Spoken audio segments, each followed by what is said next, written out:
iLive has 250 scene memories. These are snapshots of all or a selection of the live mixing parameters. They do not store the DSP bus configuration and user preferences. Before starting, go to the Surfaces Preferences screen and set the option to enable or disable the Scene Up Down Go keys, Auto Advance and Scene Editing confirmation pop-up box. Select the Scene screen. Highlight a scene in the left-hand list and touch Name to open the on-screen keypad and enter a name with up to 14 characters. Touch Description to add a comment if needed.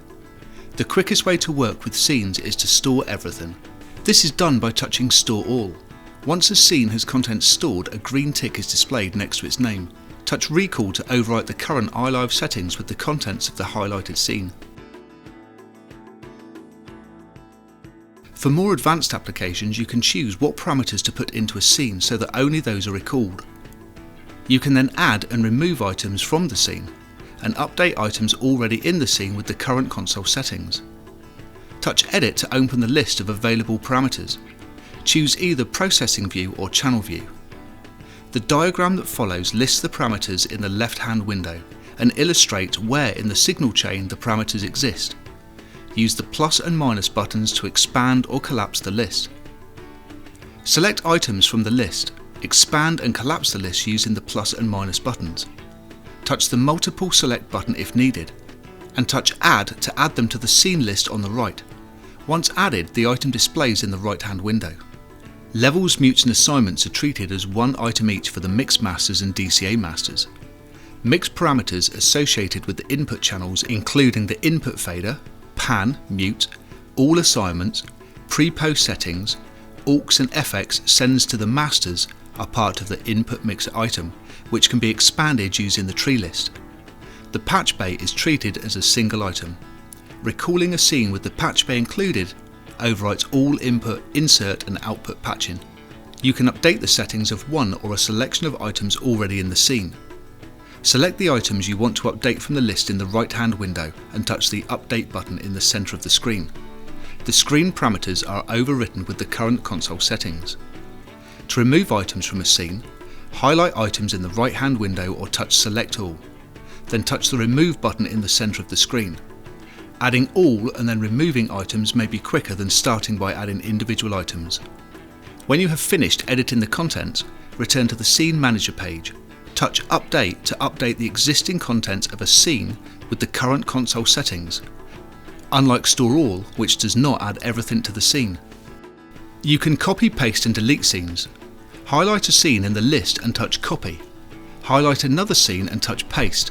The contents of the first scene are pasted into the second, but the name is not copied. If that scene was empty, a green tick will now appear. You can paste the scene into multiple locations to quickly set up several scenes with the same content list, and then use Update to store different parameter settings for each as the soundcheck or show progresses. Since only the desired parameters are stored and recalled, this improves the scene recall time, and combined with the Auto Advance preferences is particularly useful when running cue-driven theatre shows.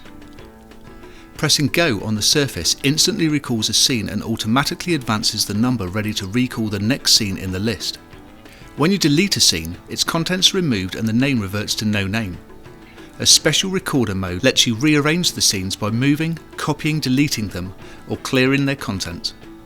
You can select single or multiple scenes and then use the touchscreen encoder to highlight the new position when moving or copying scenes. Touch Apply to confirm the edit. The Scenes Safe screen provides a map of parameters which can be made safe so their parameters are not affected when a scene is recalled. Scroll to view all parameters and channels. Click individual buttons to make the selected parameters safe. Click a left-hand channel name to make all parameters for that channel safe. Click a top bar parameter name to make the parameters safe for all channels. Open the Other tab to access the patch bay parameter. An alternative way to quickly safe whole channels is the Scene Safe key on the surface. Hold down the key and press the strip mix keys on the channels you want to make safe. The safe icon in the strip LCDs turns on, indicating the whole channel is made safe.